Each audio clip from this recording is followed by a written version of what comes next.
کیا یہ محرم دنیا کے اختتام کی خبر دے رہا ہے؟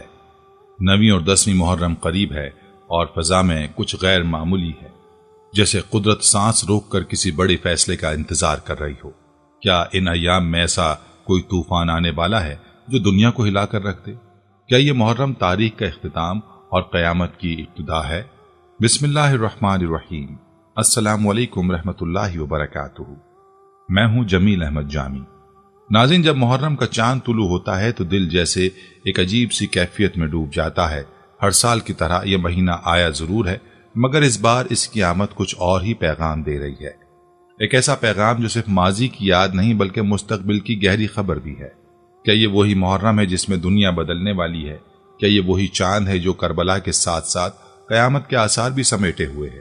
آج دنیا کے حالات ہمیں مجبور کر رہے ہیں کہ ہم صرف رنج و غم میں نہ رہیں بلکہ آنکھیں کھولیں، دل سے سوچیں اور روح سے سنیں۔ نبی کریم صلی اللہ علیہ وآلہ وسلم نے فرمایا تھا کہ قیامت صرف جمعے کے دن قائم ہوگی، اور اگر یہی جمعہ محرم کے مہینے میں آ جائے تو کیا یہ محض اتفاق ہے یا قدرت کی طرف سے کوئی اشارہ؟ ایران و اسرائیل کی بڑھتی کشیدگی، عراق و شام کا مسلسل عدم استحکام، سعودی عرب کی اندرونی حفاظتی اقدامات اور پوری دنیا میں بڑھتے ہوئے زلزلے، طوفان، آگ، قحط اور مہنگائی، یہ سب ہمیں جھنجھوڑنے کے لیے کافی نہیں؟ یہ ویڈیو محض ایک معلوماتی تجزیہ نہیں بلکہ شاید یہ آخری وارننگ ہے۔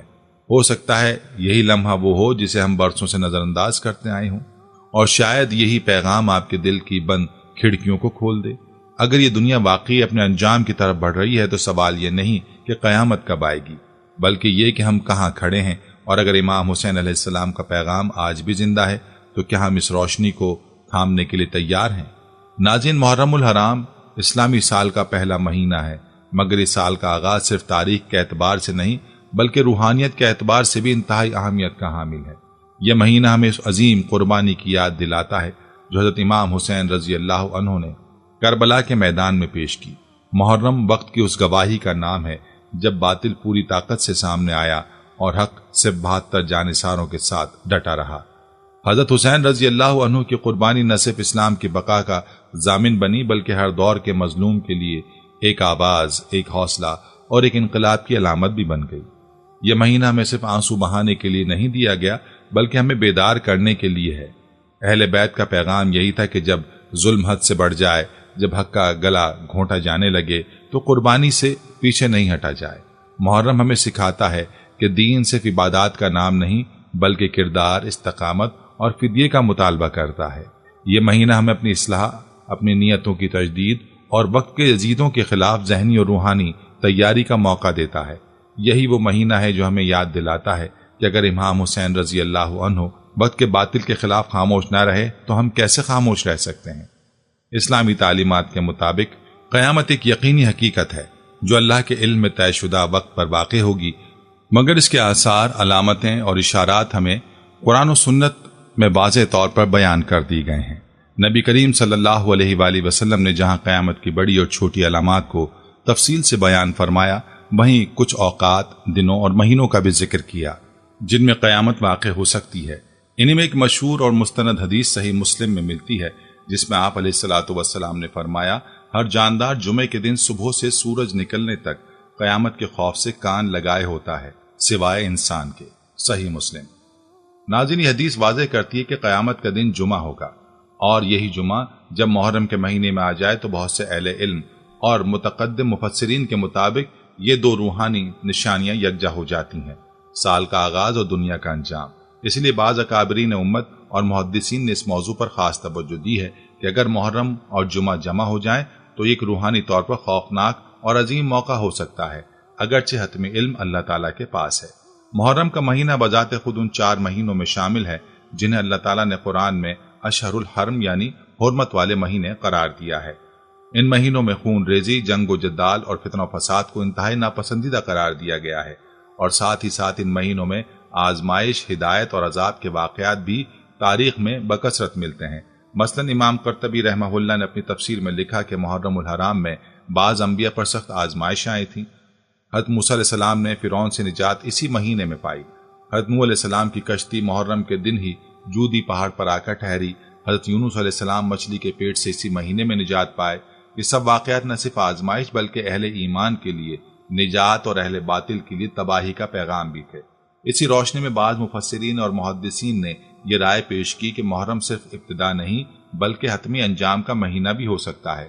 اب اگر ہم محرم کے ساتھ جمعے کا دن ملا کر دیکھیں تو اہل علم فرماتے ہیں یہ وہ اہم روحانی تقاطع ہے جہاں آزمائش، انقلاب اور قیامت جیسے الفاظ ایک دوسرے کے قریب آ جاتے ہیں۔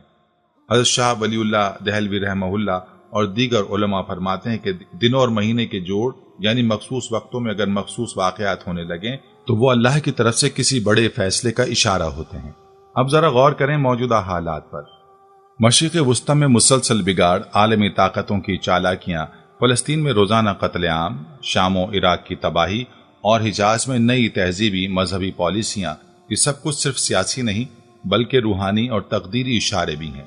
ابن کثیر رحمہ اللہ اپنی کتاب النہایہ فی الفتن والملاحم میں بیان کرتے ہیں کہ قیامت کی علامات اس وقت ظہور پذیر ہوں گی جب ظلم عام ہو جائے گا، زمین فسق و فجور سے بھر جائے گی اور لوگ دین سے دور ہو جائیں گے۔ کیا آج کا منظرنامہ اسی تصویر کا عکس نہیں؟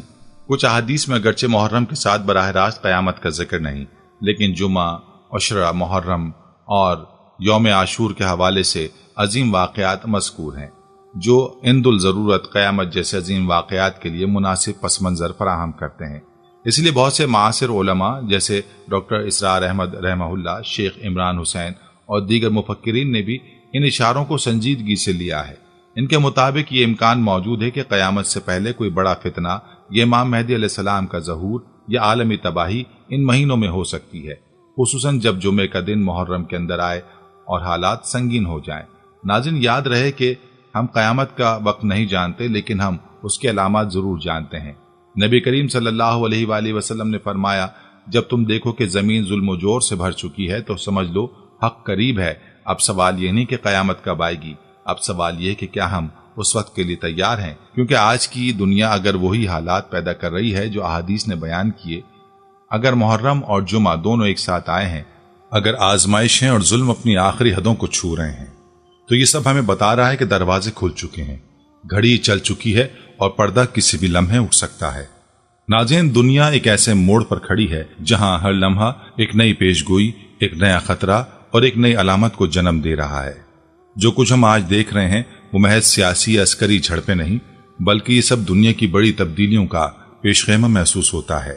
اسلامی روایات میں جن فتنوں اور جنگوں اور عالمی سازشوں کا ذکر ملتا ہے وہ سب ہمیں آج کی سرخیوں میں زندہ نظر آتے ہیں۔ خاص طور پر ایران اور اسرائیل کی کشیدگی نے مشرق وسطی کو دوبارہ بارود کا ڈھیر بنا دیا ہے۔ دونوں ممالک نہ صرف ایک دوسرے کے خلاف بیان بازی کر رہے ہیں بلکہ پراکسی وارز کے ذریعے عملاً محاذ آرائے بھی جاری رکھے ہوئے ہیں۔ لبنان کی سرحد پر اسرائیلی بمباری، شام میں ایرانی ملیشیا پر اسرائیلی حملے اور ایران کی طرف سے حزب اللہ کی پشت پناہی، یہ سب مل کر ایک ایسے تصادم کو جنم دے رہے ہیں جو کسی بھی لمحے خطے کو مکمل جنگ میں دھکیل سکتا ہے۔ ایران کی سپہ پاسدارانہ انقلاب اور اسرائیلی موساد کے درمیان خفیہ آپریشنز کا سلسلہ اب اعلانیہ لڑائی میں تبدیل ہوتا جا رہا ہے۔ حالیہ مہینوں میں کئی بار دونوں ممالک ایک دوسرے کو تباہ کرنے کی جوابی کارروائیوں کی دھمکیاں دے چکے ہیں، اور کچھ ماہرین کا ماننا ہے کہ اگر کوئی چنگاری بھڑک اٹھی تو یہ جنگ نہ صرف علاقائی بلکہ عالمی جنگ میں تبدیل ہو سکتی ہے۔ دوسری طرف شام اور عراق کا نقشہ بھی کچھ کم خطرناک نہیں۔ ایک طرف شامی حکومت روس اور ایران کے سائے میں بمشکل وجود برقرار رکھے ہوئے ہے، تو دوسری طرف اسرائیل بار بار شامی تنصیبات پر حملے کر رہا ہے، خاص طور پر ان مقامات پر جہاں ایران یا حزب اللہ کی موجودگی کا شبہ ہو۔ داعش اگرچہ بظاہر ختم ہو چکی ہے مگر اس کی جڑیں اب بھی عراق اور شام کے بعض علاقوں میں پائی جاتی ہیں جہاں وہ وقتاً فوقتاً بغاوتیں اور حملے کرتی رہتی ہیں۔ یہی وہ علاقہ ہے جس اسلامی روایت میں ارض مہدی کہا گیا ہے، جہاں امام مہدی کے ظہور سے قبل زبردست جنگ و جدل ہوگا۔ امریکی افواج، اسرائیلی مفادات اور ایرانی اثر و رسوخ اور روسی حمایت، یہ سب شام اور عراق کو ایک مستقل تباہی کا مرکز بنا چکے ہیں۔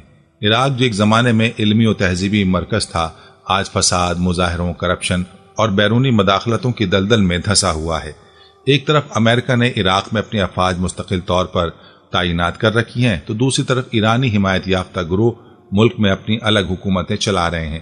یہ صورتحال وہی ہے جس کی طرف احادیث میں اشارہ کیا گیا ہے کہ جب عراق پر ایک طرف سے ستم ہوگا اور دوسری طرف سے فساد تو یہ آخری دور کی ایک واضح نشانی ہوگی۔ اور اب آتے ہیں حجاز مقدس کی طرف، یعنی سعودی عرب، جہاں خانہ کعبہ اور مدینہ منورہ موجود ہیں۔ یہ وہ مقام ہے جہاں سے امام مہدی کا ظہور روایات کے مطابق ہوگا، اور اسی مقام پر سب سے زیادہ خاموش لیکن گہری تبدیلیاں وقوع پذیر ہو رہی ہیں۔ پچھلے چند برسوں میں سعودی عرب نے ایسے اقدامات کیے ہیں جو اسلامی تاریخ میں غیر معمولی سمجھے جا رہے ہیں۔ مرد و زن کا آزادانہ میل جول، میوزک کنسرٹس، مخلوط تفریحی سرگرمیاں اور مغربی ثقافت کی جانب تیز رفتار جھکاؤ، یہ سب ایک بڑی سماجی تبدیلی کے آثار ہیں۔ صرف یہی نہیں بلکہ حالیہ برسوں میں سعودی عرب نے خانہ کعبہ اور مدینہ منورہ میں سخت سیکیورٹی سسٹمز، چہرے شناخت کرنے والے کیمرے، آن لائن اجازت نامے اور کئی ایسے اقدامات متعارف کرائے ہیں جو بظاہر انتظامی ضرورت کے طور پر پیش کیے جاتے ہیں، مگر حقیقت میں یہ سب امام مہدی کے ظہور اور فتنہ دجال سے متعلق احادیث کے پس منظر میں دیکھے جائیں تو ایک بڑی تیاری کا حصہ لگتے ہیں۔ کئی اسلامی مفکرین کا ماننا ہے کہ سعودی عرب کی ریاست ایک نئے نظام میں تبدیل ہو رہی ہے، شاید آخری دور کی وہ سلطنت جس میں امام مہدی کے مخالفین بھی سرگرم ہوں گے۔ اس کے ساتھ ساتھ اسرائیل اور عالمی طاقتیں گریٹر اسرائیل کے خواب کی تکمیل کے لیے دن رات مشرق وسطیٰ کو عدم استحکام کا شکار کر رہی ہیں۔ گریٹر اسرائیل کا نقشہ دریائے نیل سے دریائے فرات تک پھیلا ہوا ہے، اور یہ تمام علاقے یعنی مصر، اردن، لبنان، شام، عراق اور حجاز آج مسلسل خلفشار کا شکار ہیں۔ یہ محض اتفاق نہیں ہو سکتا، یہ اس ناپاک منصوبے کا حصہ ہے جسے صہیونی طاقتیں کئی دہائیوں سے خاموشی سے آگے بڑھا رہی ہیں، اور جس کا آخری مقصد مسجد اقصیٰ کو شہید کر کے ہیکل سلیمانی کی تعمیر اور دنیا پر یہودی تسلط کا قیام ہے۔ اس پس منظر میں جب ہم محرم کے مہینے کو دیکھتے ہیں تو دل کانپ اٹھتا ہے۔ ایک طرف یہ مہینہ حضرت حسین رضی اللہ عنہ کی قربانی کی یاد دلاتا ہے، اور دوسری طرف آج کے حالات بھی اسی طرح کے ہیں۔ ظلم، دھوکہ، سازشیں، خون ریزی اور حق کی آواز کو دبانے کی کوشش۔ تاریخ جیسے خود کو دوہرا رہی ہے، لیکن اس بار کربلا صرف ایک مقام نہیں بلکہ پورا عالم اسلام ایک کربلا بن چکا ہے۔ نہتے فلسطینی، مظلوم شامی، بے یار و مددگار یمنی، مقبوضہ کشمیر کے محصور مسلمان سبھی ظلم کی چکی میں پس رہے ہیں، اور عالمی طاقتیں خاموش تماشائی بنی ہوئی ہیں۔ کیا یہ سب کچھ ہمیں قیامت کے قریب ہونے کی طرف اشارہ نہیں کرتا؟ کیا یہ وہی حالات نہیں ہیں جن میں نبی کریم صلی اللہ علیہ وآلہ وسلم نے فرمایا تھا کہ زمین ظلم و جور سے بھر جائے گی، یہاں تک کہ اللہ تعالیٰ ایک ایسے شخص کو بھیجے گا جو زمین کو عدل و انصاف سے بھر دے گا، یعنی امام مہدی۔ تو پھر سوال یہ نہیں کہ یہ سب کیوں ہو رہا ہے، سوال یہ ہے کہ سب کچھ ایک ہی وقت میں کیوں ہو رہا ہے، اور خاص طور پر محرم جیسے مہینے میں جب پورا عالم اسلام پہلے ہی سوگ، صبر اور قربانی کے جذبات سے گزرتا ہے، تب اگر عالمی سطح پر فتنے، سازشیں اور تباہیوں کی لہر شدت اختیار کر جائے تو یہ محض حالات نہیں رہتے، یہ نشانیاں بن جاتی ہیں۔ ناظرین، دنیا کے جس کونے میں بھی نظر دوڑائیں ایک عجیب اضطراب، بے چینی اور عدم توازن ہمیں ہر طرف نظر آتا ہے۔ یہ کیفیت محض انسانی سیاست، معیشت، طاقت کی جنگوں کا نتیجہ نہیں بلکہ فطرت خود احتجاج کرتی محسوس ہوتی ہے۔ حالیہ برسوں میں جو کچھ زمین پر ہو رہا ہے، چاہے وہ زلزلے ہوں، تباہ کن طوفان، جنگلات کی بے قابو آگیں، پانی کی شدید قلت یا فصلوں کی تباہی، یہ سب نہ صرف دنیا کی تباہی کے آثار ہیں بلکہ اللہ کی طرف سے تنبیہات بھی ہو سکتی ہیں، جیسا کہ قرآن خود ہمیں خبردار کرتا ہے۔ سورہ الاسراء آیت 59 میں ہے کہ ہم نشانیاں اس لیے بھیجتے ہیں تاکہ لوگ ڈریں، ہوش میں آئیں۔ زلزلوں کی شدت اور تسلسل بڑھ چکی ہے۔ صرف پچھلے مہینوں میں دنیا کے مختلف خطوں میں متعدد شدید زلزلے آئے جن میں ہزاروں جانیں ضائع ہوئیں اور لاکھوں بے گھر ہوئے۔ ترکی، شام، جاپان، نیپال، حتیٰ کہ پاکستان میں بھی زمین کی تھرتھراہٹ اس بات کی گواہی دے رہی ہے کہ فطرت اب خاموش نہیں، کہ یہ سب زمین کا معمولی ارتعاش ہے یا اس گھڑی کی دستک ہے جس کی خبر نبی کریم صلی اللہ علیہ وآلہ وسلم نے دی تھی۔ حدیث مبارکہ میں آتا ہے کہ قیامت کی علامات میں سے ایک یہ بھی ہوگی کہ زلزلے کثرت سے ہوں گے، وقت سمٹ جائے گا اور فتنہ ہر گھر میں داخل ہوگا۔ مسند احمد۔ ناظرین، یہ زلزلے محض سائنسی مظاہر نہیں بلکہ روحانی انتباہات ہیں۔ اسی طرح طوفانوں کی شدت بھی غیر معمولی ہو چکی ہے۔ امریکہ، بنگلہ دیش، فلپائن اور چین میں آنے والے طوفانوں نے لاکھوں انسانوں کی زندگیاں اجاڑ دی۔ ان طوفانوں کی رفتار، شدت اور اثرات ماہرین کو بھی حیران کر رہے ہیں کہ یہ سب ماحولیاتی تغیرات کا نتیجہ ہیں یا پھر یہ اللہ کا غیظ و غضب ہے جو انسانیت کے بگاڑ پر نازل ہو رہا ہے۔ اسی تسلسل میں جنگلات کی آگ کا ذکر بھی ضروری ہے۔ آسٹریلیا، امریکہ، کینیڈا، روس اور یورپ کے جنگلات مہینوں تک جلتے رہے۔ ان آگوں نے نہ صرف لاکھوں درخت، جانوروں اور انسانوں کے املاک کو خاکستر کیا بلکہ فضا کو اس حد تک آلودہ کر دیا کہ سانس لینا دشوار ہو گیا۔ آگ جو روایتی طور پر عذاب الہی کی ایک شکل سمجھی جاتی ہے، جب زمین پر یوں بے قابو ہو جائے تو یہ انسانیت کے لیے ایک واضح پیغام بن جاتی ہے۔ قرآن کریم ہمیں بار بار یاد دلاتا ہے کہ انسان کی نافرمانی اور زمین میں فساد پیدا کرنا اللہ کے عذاب کو دعوت دیتا ہے۔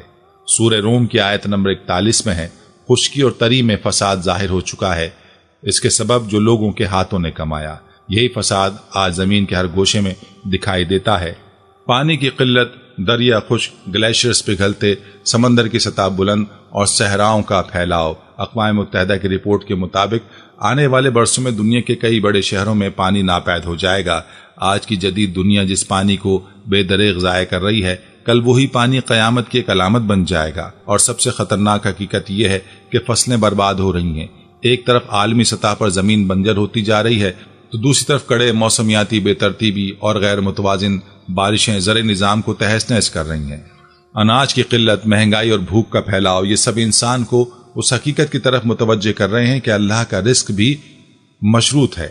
اگر زمین پر عدل ہو تو آسمان سے برکتیں نازل ہوں، لیکن اگر زمین ظلم، فحاشی اور ناانصافی سے بھر جائے تو رحمت کے دروازے بند ہو جاتے ہیں۔ آج کی دنیا اس مقام پر پہنچ چکی ہے جہاں انسان فطرت سے جنگ کر رہا ہے۔ جدید ٹیکنالوجی، مادہ پرستی، بے حیائی، ظلم، سود اور فتنہ پروری نے انسان کو اس مقام پر لا کھڑا کیا ہے جہاں نہ زمین اس کے قدم قبول کر رہی ہے، نہ آسمان اس پر سایہ ڈالنے کو تیار ہے۔ لیکن افسوس، ہم اسے موسمیاتی تبدیلی کہہ کر مطمئن ہو جاتے ہیں اور اسے سائنس کی اصطلاحات میں لپیٹ کر اپنا ضمیر سلا دیتے ہیں، جبکہ حقیقت یہ ہے کہ الہی انتباہات ہیں۔ یہ محض ماحول کا بگاڑ نہیں بلکہ یہ خدا کا غضب ہے جس کی شروعات خاموش ہیں لیکن انجام نہایت ہولناک ہو سکتا ہے۔ نبی کریم صلی اللہ علیہ وآلہ وسلم نے فرمایا، جب لوگ کھلم کھلا بدکاری کرنے لگیں اور جب حکمران ظالم ہو جائیں اور جب لوگ جھوٹے رہنماؤں کی پیروی کرنے لگ جائیں تو زلزلے، آفات اور آسمانی عذاب نازل ہوں گے۔ اب ہمیں خود سے سوال کرنا ہے کہ یہ زلزلے، طوفان، آگ اور پانی کی کمی محض قدرتی مظاہر ہیں یا یہ اس وقت کا آغاز ہیں جس کے بارے میں ہمیں صدیوں پہلے خبردار کر دیا گیا تھا؟ خاص طور پر یہ سب واقعات محرم کے مہینے میں ہو رہے ہیں، جب دنیا پہلے ہی سوگ اور صبر کی فضا میں ہو، تو یہ اور بھی گہری تنبیہ بن جاتی ہے کہ شاید ہمیں خود کو سنبھلنے کا وقت مل رہا ہے۔